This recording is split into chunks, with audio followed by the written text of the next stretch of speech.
Graham Cavanaugh didn't believe in love at first bite until the woman he'd hired to cook for him handed him a plate of seared scallops and walked away like she hadn't just turned his world upside down. He hadn't even seen her face yet. It was supposed to be simple.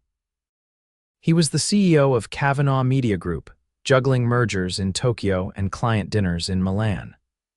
Cooking was a luxury he didn't have time for, and takeout had lost its appeal 3 years ago.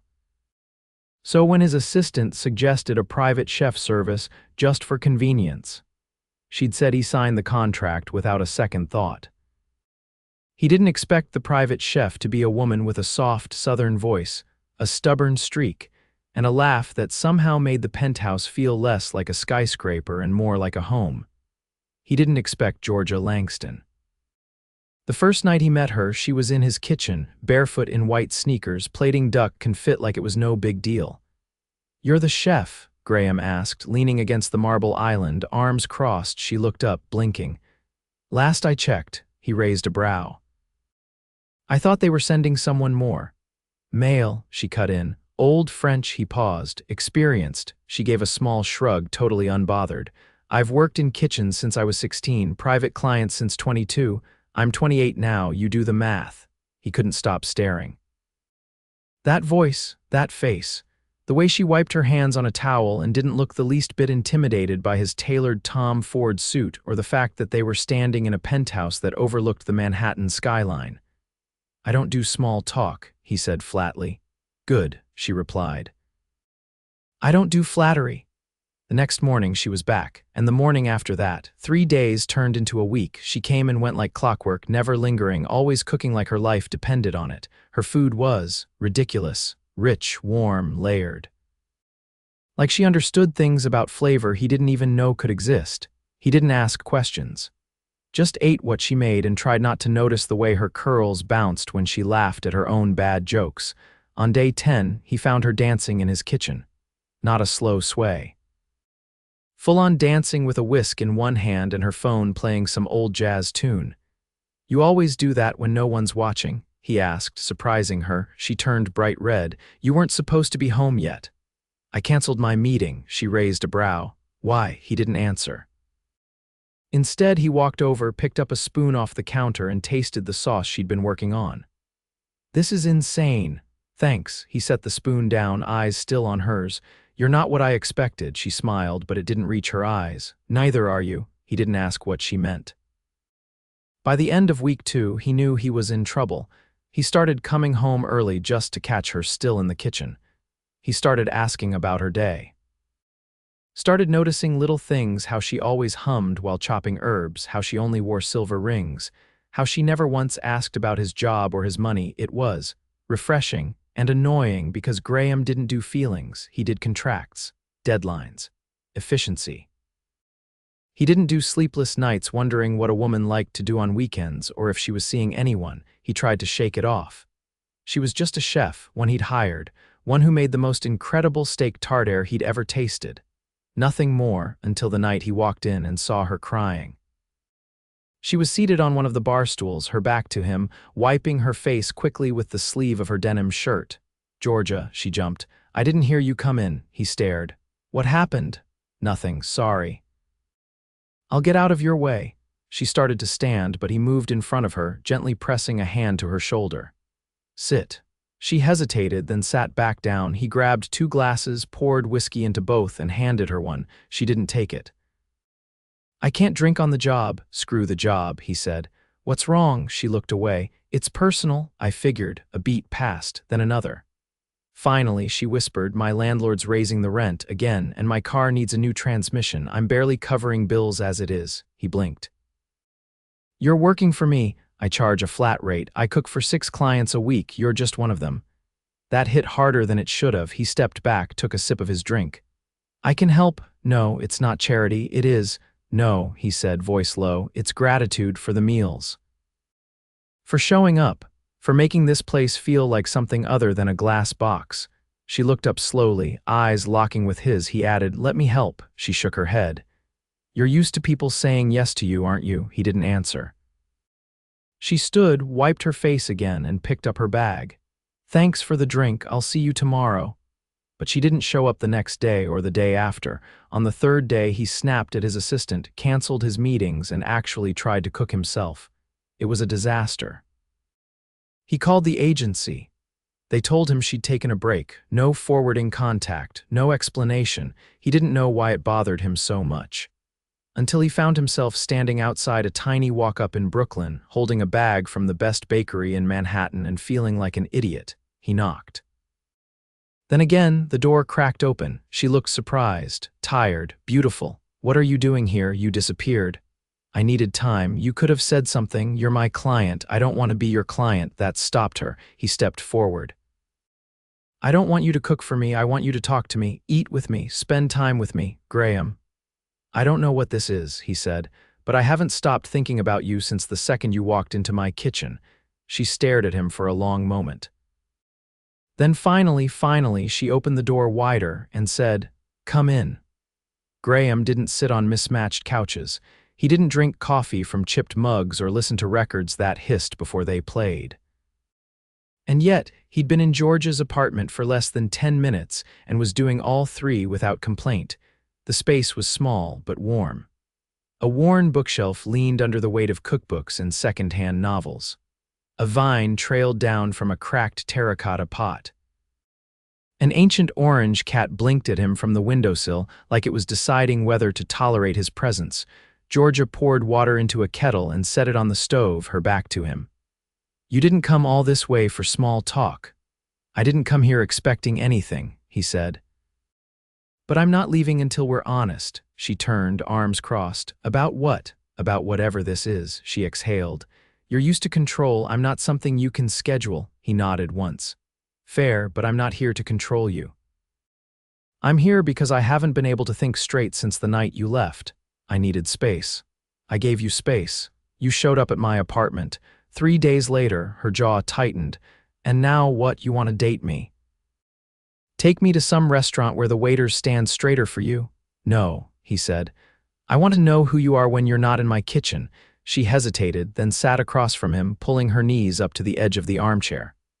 "My mother taught me to make biscuits when I was 5.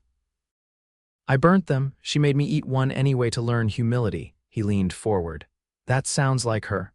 That obvious. You told me without telling me." She studied him. "Why do you care?" "Because I don't connect with people, and I connected with you." The kettle whistled, sharp and sudden. She stood to pour the water, and he noticed her hands trembled slightly. She filled 2 mugs, slid one toward him, then leaned against the counter. "I didn't mean to disappear," she said. "But I've been in situations before where lines got blurred, and I ended up the one who got burned. I'm not going to hurt you. You might not mean to, but men like you, I'm not like the ones you've known." She met his eyes. "Then prove it." He stood slowly, walked to her until they were inches apart. "Have dinner with me, not as your client, no contracts, no payment, just you, me, outside that kitchen." "I can't afford the places you go. I'll choose a diner." She raised an eyebrow. "You know a diner? I'll find one." She hesitated, then nodded once. "Fine, one night, tomorrow." Her lips twitched. Persistent. He turned toward the door. "Only when it matters."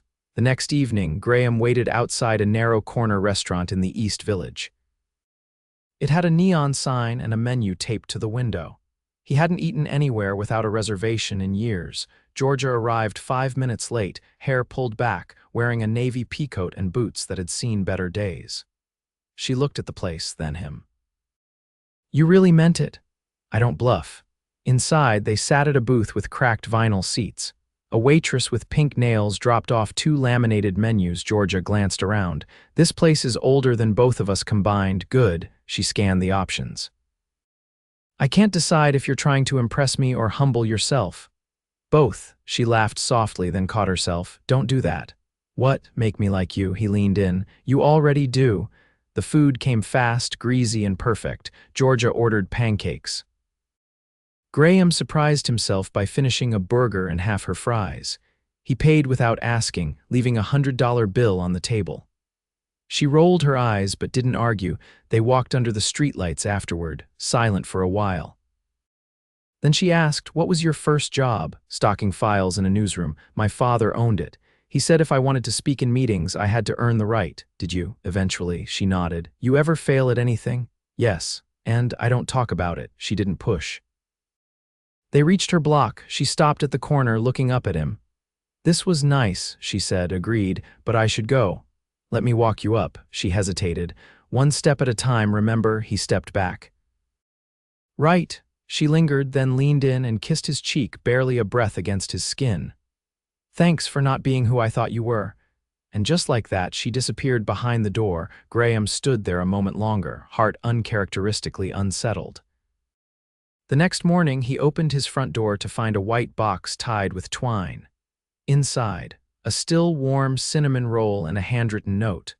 Don't get used to this, but I thought about you. Gee, he didn't smile, but he didn't throw the note away either. Georgia pressed her fingertips against the glass display case, pointing out the sour cherry galette to the baker behind the counter as the scent of cardamom and burnt sugar chased the last of the morning air from her coat. She didn't usually indulge, but today wasn't usual. She hadn't returned to Graham's kitchen, not officially, but she'd left him a cinnamon roll and a note, and that counted for something. She wasn't sure what it meant not yet, but the fact that he didn't push, didn't hover, only made her lean in slowly on her own. The baker handed over the box. Georgia tucked it beneath her arm and glanced at the time. She had one client this morning in Tribeca, and then the afternoon was hers. She hadn't decided yet whether she'd go home or somewhere else. By the time her shift ended, her phone buzzed with a number she didn't recognize. She nearly ignored it, but something told her to answer. Georgia Langston, she said, tucking the phone to her ear as she stepped outside. It's Joanna, Graham's assistant. Georgia blinked. Oh, hi. I know this is unusual, but Mr. Cavanaugh asked me to call. He's not available at the moment, but he wanted you to know there's a car downstairs. It's yours if you want it. No pressure. Georgia stared at the traffic humming past the curb. A car, where's it going? That's up to you. He just said you should have the option. There was a pause. Georgia, Joanna added, voice softening, he hasn't done this for anyone before. She didn't answer right away. But 20 minutes later, she was in the back seat of a sleek black sedan that didn't belong anywhere near the potholes of Canal Street, holding a pastry box and wondering how the hell she'd gotten here. The driver said nothing, just pulled up to a building she'd never seen before. It was tall but not flashy, not like Graham's penthouse. This was quieter, more private. A keypad waited by the door, and before she could ask, it clicked open. Inside, the elevator opened directly into a space that smelled faintly of cedar and something cleaner, sharper, like new beginnings.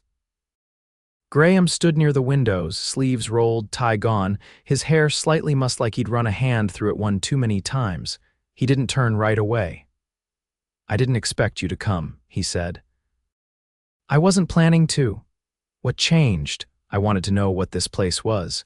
He turned then, finally meeting her gaze. It's mine, but I don't live here, not really. It's where I go when I don't want to be found. She took a few steps in. Why bring me here? Because I don't want to hide anymore. She set the pastry box on the counter. You're not exactly the hiding type, you'd be surprised. He poured 2 glasses of something dark and amber, handed her one without a word. They stood there, the silence weighty but not empty. Why did you stop cooking? He asked, not accusing, just curious. She sipped. I didn't, I just stopped cooking for you. Why? Because I wasn't sure what I was doing in your kitchen anymore. I didn't know if I was feeding you or falling for you. He didn't flinch. And now, I still don't know. He stepped closer, slowly, deliberately.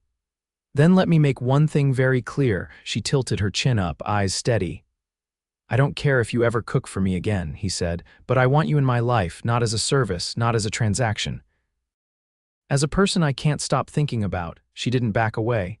What happens when you get tired of this? I've never been more awake. She exhaled, slow and careful. He reached for her hand. I know I move fast. I make decisions for billion-dollar companies every day, but this. He looked down at their joined hands. This is the only decision I've made that scares me, she blinked. You're scared? I've never built anything I couldn't walk away from, and you can't walk away from this. Not without wondering every day what I lost. Her fingers tightened slightly around his, then she whispered, I brought you sour cherry galette. He smiled.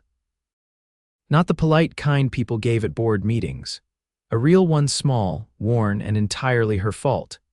They sat on the floor, backs against the glass, legs stretched out in front of them, sharing the dessert straight out of the box with fingers and laughter. "You know," she said between bites, "this is probably the most expensive room I've ever had a picnic in." He looked around. "You're the only guest I've ever invited." She glanced at him. "You mean that?" "I don't say things I don't mean." The sun dipped lower behind the skyline, casting the room in gold. Georgia leaned her head back against the glass and closed her eyes for a moment. "I haven't trusted anyone in a long time," she said. "Then let me earn it," he replied. She didn't respond, but she didn't let go of his hand either. Graham adjusted the cuff of his shirt as he stepped out of the town car onto the gravel drive of the Langston family farm, 2.5 hours outside the city. He didn't belong here, and the heavy stairs from the porch made that clear, but he'd stopped caring about appearances the moment Georgia told him why she hadn't come home for the holidays in 5 years. She hadn't asked him to come. That's why he had. The house was plain and square, its white paint sun faded and peeling. Wind tugged at the bare trees behind it, and the swing on the porch creaked in time with the breeze. From the look of the truck parked under the carport and the boots lined up by the door, this wasn't a place for visitors. But Graham wasn't here to be welcome. He was here to be honest. He stepped onto the porch. The screen door opened, and a woman in her 60s emerged, wiping her hands on a dish towel. She had Georgia's eyes, but none of the warmth. "You're the one from the city," she said without preamble. "I'm Graham Cavanaugh." "I didn't ask your name," he nodded once. "I'm here for Georgia." "She isn't, I know, but she will be tomorrow, and I want to be waiting when she gets here." The woman narrowed her eyes. "You come all this way to make a point?" "No. I came because she told me this house used to feel like home until it didn't anymore. And I've spent months trying to make her feel safe again. I'm not about to let her walk back into this place alone." A screen door slammed behind them. A man appeared, taller, broad-shouldered, with earth under his nails and suspicion in his jaw. "Who are you?" "Someone who cares about Georgia. She doesn't need you." "She might not," Graham said, "but she deserves to know someone showed up anyway." The man stared for a long moment, then jerked his chin toward the porch chair. "You hungry?" It wasn't an invitation, it was a challenge. Graham sat.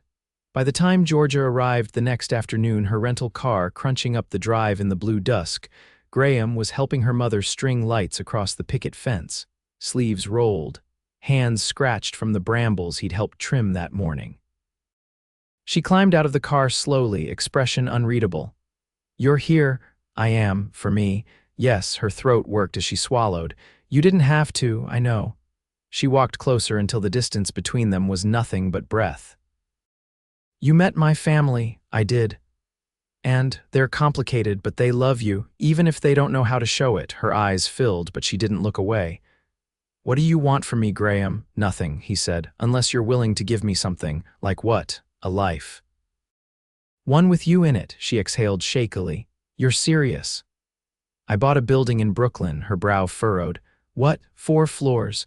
Rooftop garden. I want to turn it into a culinary space with a studio kitchen, a test lab, and a market. I want you to run it however you want."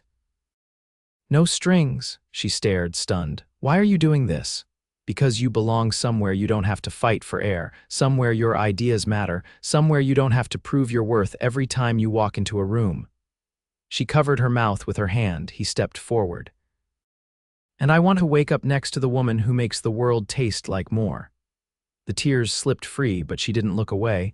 "What if I say yes? Then we go back together. Build something that's ours, no contracts, no expectations. Just us."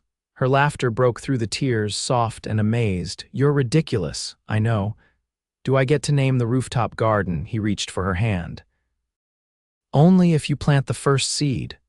They returned to the city 2 days later in Graham's car, her hand resting on his thigh the entire ride. When they reached the new building, he handed her the keys without a word. Her name was already on the deed. They spent the next 6 weeks turning it into something extraordinary. On opening night, the scent of rosemary and lemon drifted through the air. Georgia wore a black blazer over a white tee, nothing flashy, just her. Graham stood beside her as guests sampled dishes and local chefs mingled. The space was alive, warm, humming. "Did we do it?" she whispered as soft jazz played overhead. He turned to her, eyes unwavering. "We're just getting started." Outside, snow began to fall. Georgia took his hand, their fingers laced in a way that felt inevitable. "I never imagined this," she said. "I did," he replied. "From the first bite." And for once, she didn't argue. Georgia stood near the edge of the rooftop garden, watching as the last of the evening's guests filtered out below.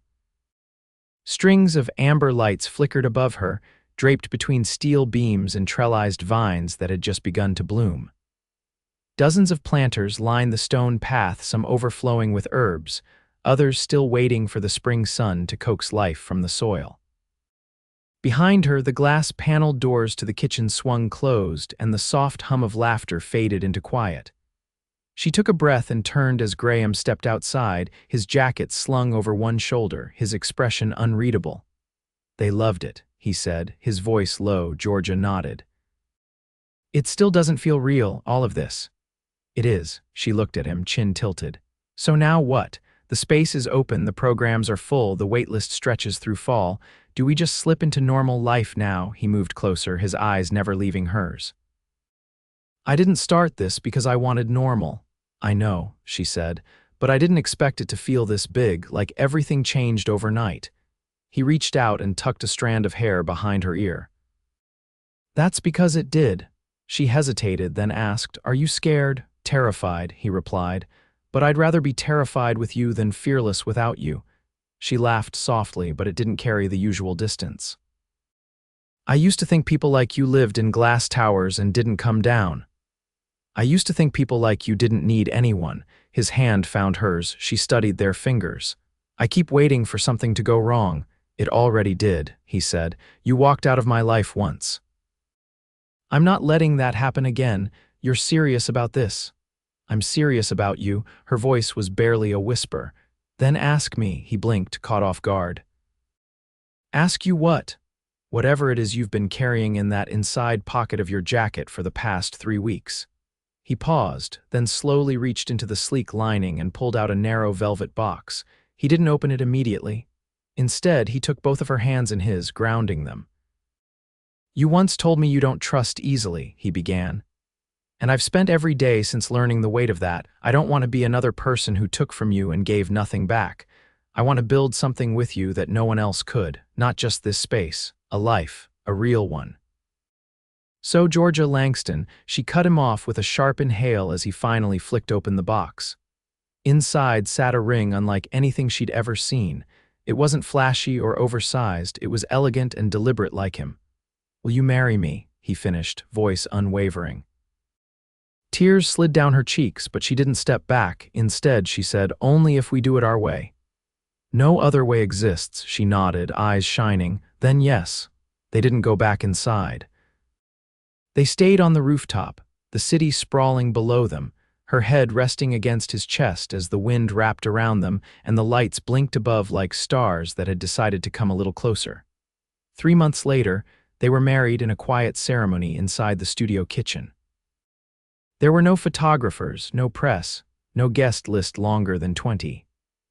The entire space was filled with the smell of toasted vanilla and citrus, the sound of a jazz trio playing softly in the corner, and the warmth of hand-picked wildflowers tucked into mismatched vases. Georgia wore a pale champagne slip dress, simple and perfect. Graham wore a navy suit with his sleeves rolled to the forearms by the end of the night. They exchanged vows beneath the arch of rosemary and lavender she'd planted herself. "I never thought I'd feel safe being loved," she whispered through tears. "You're not just safe," he whispered back. "You're home." They danced under the stars, barefoot on the stone floor, her forehead pressed to his collarbone and his hands resting lightly at her waist like she might drift away if he let go. But she didn't. She stayed. And when the night ended, they didn't leave for a private island or a luxury hotel. They walked one flight down to the apartment above the garden, a space Graham had renovated just for them. The walls were lined with books and spices. The windows looked out over the garden she'd built from scratch. It wasn't a castle, But it was theirs. Graham never returned to the penthouse in Manhattan. He handed over full operations of the media group to his executive team, checking in only when necessary. He spent his mornings with Georgia in the garden, his afternoons helping her plan culinary mentorships, and his evenings watching her taste test recipes that always managed to surprise him. "I didn't think I could be this happy," she said one quiet morning as the sun broke over the rooftop. "Then I guess we were both wrong," he replied, brushing flour from her cheek. Later that year, they launched a nonprofit culinary program for under-resourced youth, teaching them not just how to cook, but how to create. And every fall, they hosted a harvest dinner under the lights, open to the community where the menu changed. But one thing never did.